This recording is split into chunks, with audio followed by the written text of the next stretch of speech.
Hello everyone and welcome to Power Pages Tips.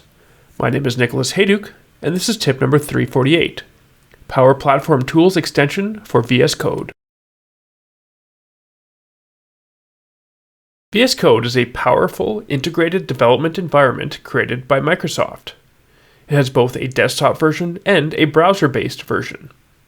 In this tip, we're going to look at how the Power Platform Tools extension for the desktop version benefits makers building Power Pages sites.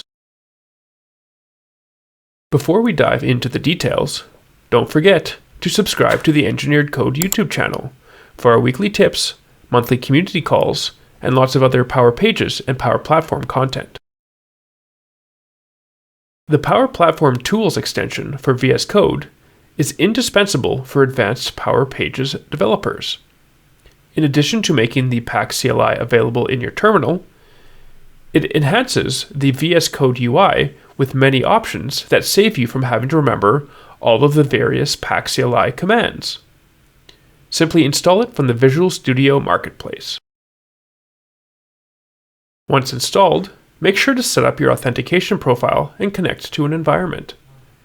Once connected, you'll be able to perform actions like downloading or uploading your site, creating, deleting, or renaming site objects, or previewing your site. We'll dive deeper into these features in our upcoming tips. Thanks for watching, and I hope you found the Power Pages tip number 348 on Power Platform Tools Extension for VS Code useful.